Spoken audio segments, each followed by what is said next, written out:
Bonjour à tous, aujourd'hui on va découvrir la tablette graphique Cintiq 13 HD, donc fournie avec son stylo bien sûr.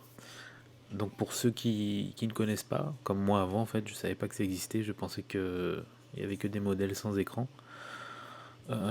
Et bon bien sûr c'est le prix n'est pas non plus donné. Donc pour ce modèle là, il faut compter entre 800 et 900 euros, ça dépend sur quel site. Et bon, c'est un très bon produit.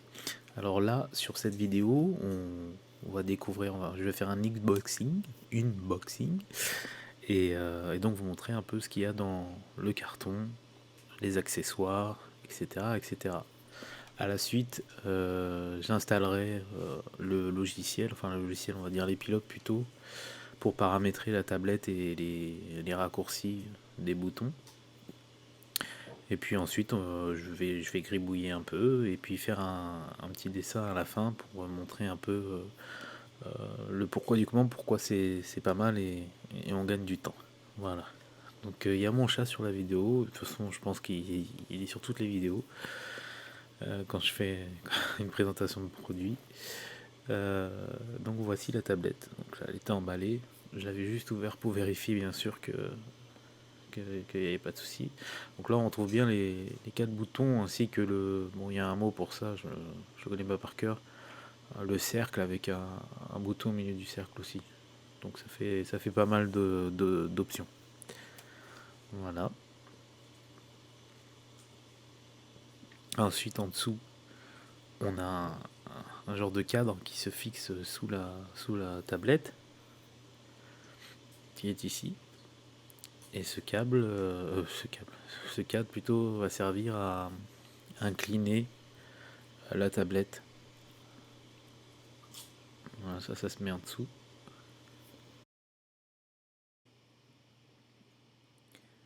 Là, on découvre bien les trois points d'inclinaison. On les voit derrière.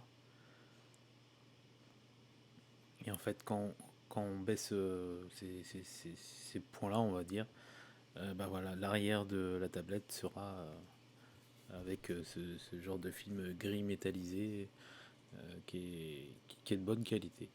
D'ailleurs, tout ce produit est de bonne qualité. D'ailleurs, enfin, les Wacom, c'est de la bonne qualité. Mis à part un stylet que j'avais pris, un petit stylet où on dessinait sur une feuille, donc un stylo, quoi, en fait, avec de l'encre.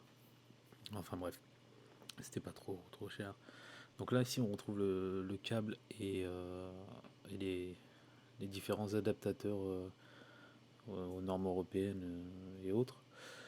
Là, on a le boîtier donc Wacom, où il va y avoir dedans le stylet et les rechanges, en fait, les mines de rechange. Donc en fait, c'est pas des mines avec plusieurs tailles, c'est toutes les mêmes mines, mais apparemment avec le temps ça s'use et donc on peut changer les mines. Voilà, donc là il y a la prise secteur et ici, dans ces petits trucs blancs, on a un genre de récepteur pour le stylet. Et d'ailleurs, je l'ai pas montré sur cette vidéo, mais dans ce petit récepteur que je sors à l'instant, on peut le dévisser et en fait on peut mettre aussi les mines dedans. Il y a un petit poids en fait exprès pour qu'on le pose et qu'il ne tombe pas. Mais quand on peut le dévisser, ça s'ouvre en deux. Je sais pas si on le voit, on voit un genre de trait, voilà, entre Wacom, voilà, on voit le trait. Et donc on le dévisse et dedans on peut mettre des mines en plus encore. Voilà. Donc c'est doux, c'est agréable au toucher. Et en dessous il y a même une genre de fibre douce. Enfin voilà. Je crois qu'il n'y a pas besoin de raconter la vie du porte-stylo. Alors l'Otis, il n'y en a pas vraiment en fait. C'est toujours. Alors maintenant, j'ai remarqué qu'ils sont pas fans des notices. Il y a toujours écrit le minimum et puis le reste, faut qu'on aille le télécharger sur le site officiel du constructeur. Donc bon, enfin. Donc voici le câble Alors, faut savoir que pour ma part, en tout cas sur un Mac, j'ai dû, à moins que vous l'aviez déjà, acheter un adaptateur mini display HDMI pour qu'en fait je puisse regarder et mon écran, donc avoir un double affichage. Donc, parce que sur mon Mac, c'est une version Mac mini, il y a une entrée HDMI, pas deux. Donc il y a une entrée HDMI, une entrée display port. Donc voilà, il faut un adaptateur. Sinon on peut s'en servir mais on n'aura pas le double écran. Alors j'avais vu sur une vidéo, on avait dit, alors voilà, déjà je fais cette vidéo parce que il y a pas, il y en a très peu en fait des vidéos sur ce modèle-là, enfin du moins qui expliquent en français, il n'y en a pas beaucoup. Donc voilà, donc sur la vidéo il disait que il y avait des câbles un peu partout, à gauche, à droite. Et en fait non, en fait on aura que sur la droite de la tablette, ou de la gauche, ça dépend comment vous la prenez, mais quand vous la prenez normalement sur la droite, il y aura juste une prise comme celle d'un iPad, de la taille d'un iPad, un peu plus gros, mais franchement, il y a rien de gênant, quoi.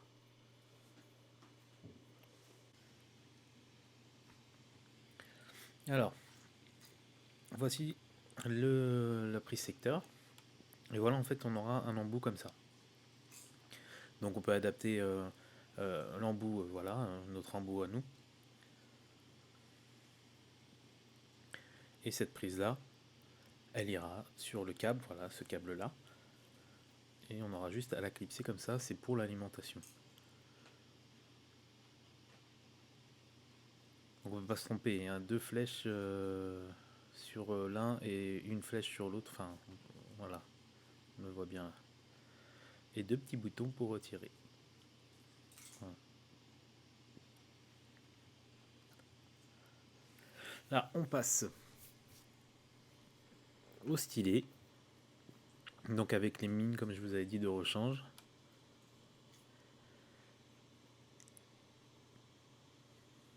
Donc il y avait plusieurs versions de stylo, pen, je sais pas quoi. Et apparemment c'est la version pro, donc bon, pas mal. L'installation, l'installation du logiciel, alors là c'est pour Mac PC, il n'y a pas besoin de réfléchir, on met le CD, ça s'allume. Voilà, donc ça c'est le câble qui est branché donc sur moi, en tout cas l'adaptateur, et aussi un port USB, donc pour bien entendu la souris et le clavier, enfin la souris plutôt. Donc là, installer la tablette, c'est pas compliqué, tout le monde sait le faire, on clique dessus et ça fait son job.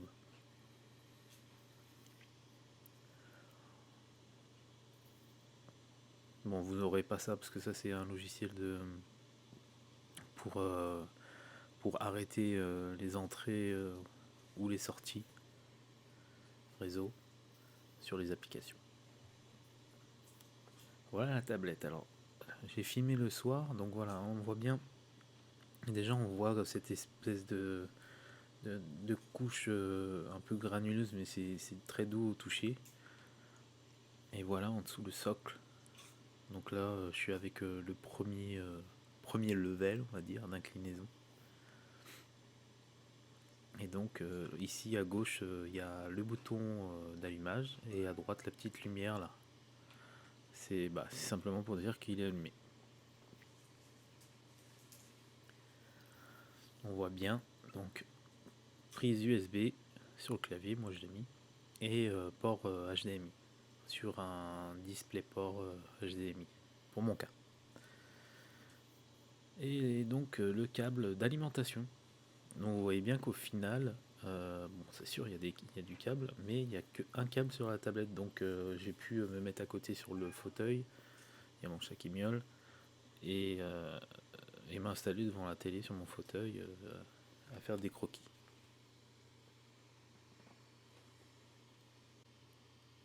Alors après l'installation du pilote, on a un genre de...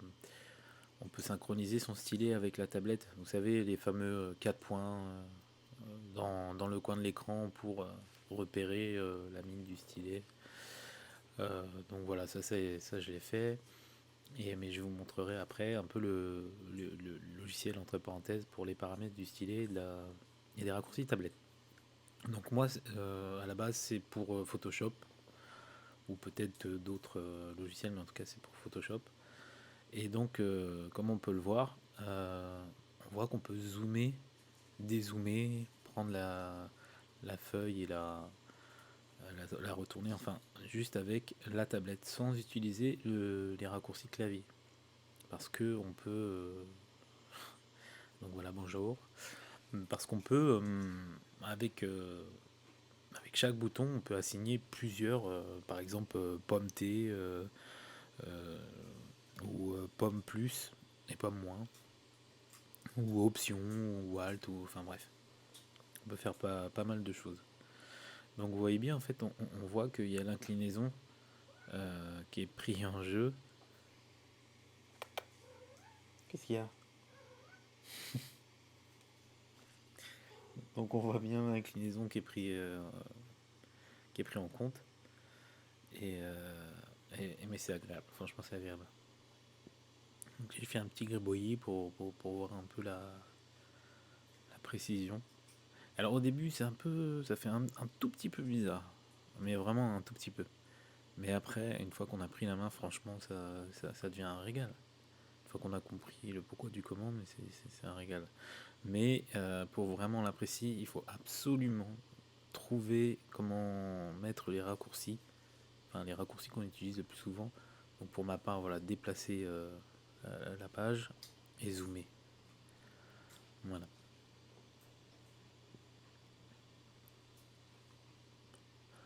En fait, le top du top, c'est de faire un dessin sur papier, ensuite le scanner ou le prendre en photo, pour après passer des couches plus précises, on va dire, pas des gribouillis, mais vraiment les traits précis. Voilà, donc là c'est vraiment mon premier essai avec une tablette comme ça, et je suis un amateur, donc je fais pas des dessins comme on voit dans les studios ou quoi, je vous rassure, mais j'aime bien.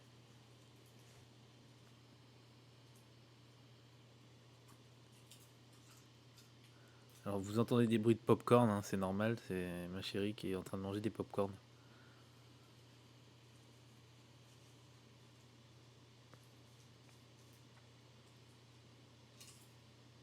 Voilà, vous voyez, en fait, je fais exprès de différencier deux couleurs, donc le marron et le noir, pour expliquer en fait que, que il faut crayonner et ensuite faire des traits simples. Donc là, vous voyez la pression. Regardez, je vais faire des traits en fait avec une pression, une petite pression, et après un peu plus grosse.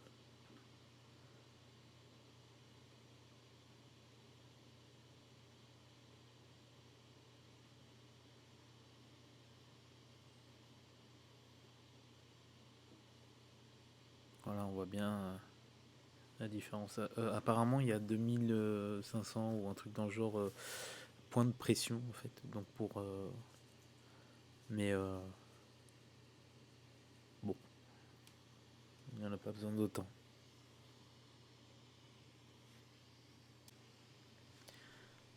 On voit les retours en fait quand j'appuie sur la flèche de gauche au centre là.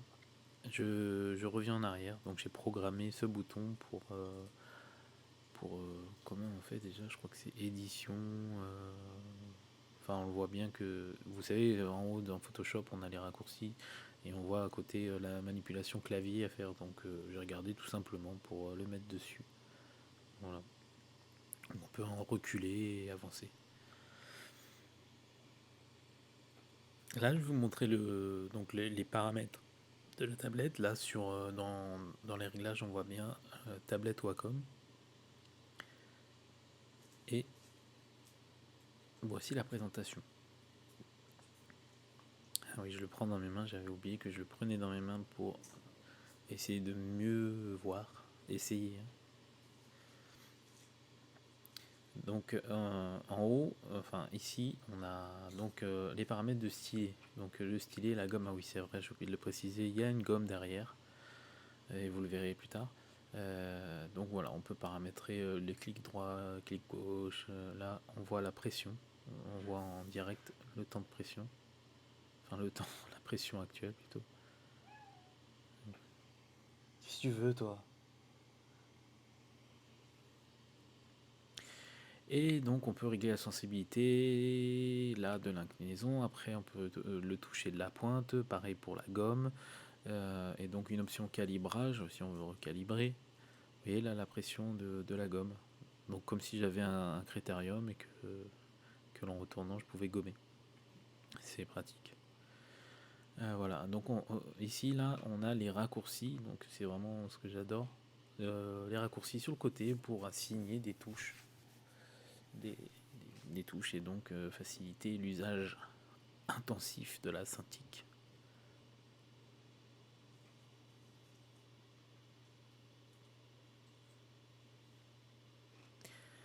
On peut aussi, là par exemple, là j'utilise Photoshop, donc je l'ai rajouté, par défaut il n'y est pas, j'ai rajouté Photoshop pour assigner les touches que sur Photoshop ou sur un autre, sur Illustrator, j'assignerai en fait sur chaque logiciel, je peux assigner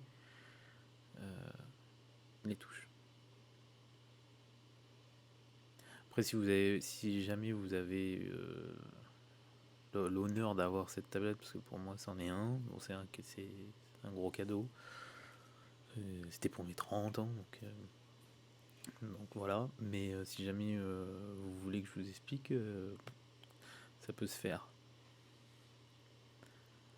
Donc vous voyez, on peut assigner plusieurs touches en même temps. Comme ici, et je pense que ça c'était... oui, ça c'est pour le zoom. Voilà, pour zoomer sur la feuille.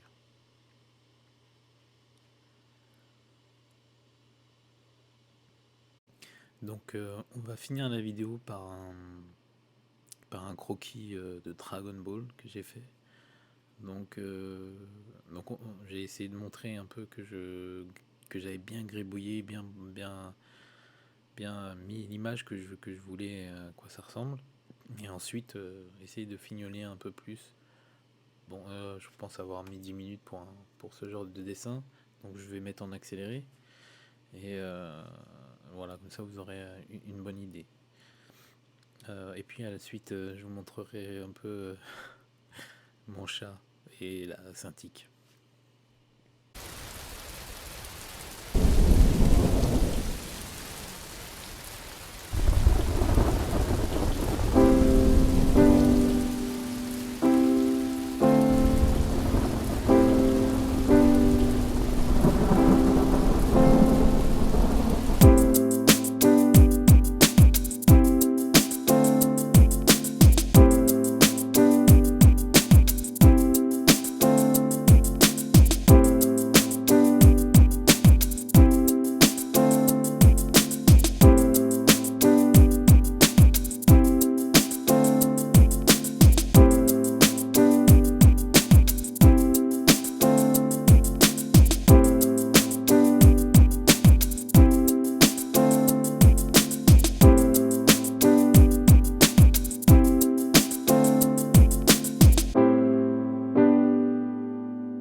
Qu'est-ce que tu fais là? Hein? Philou? Qu'est-ce que tu fais là?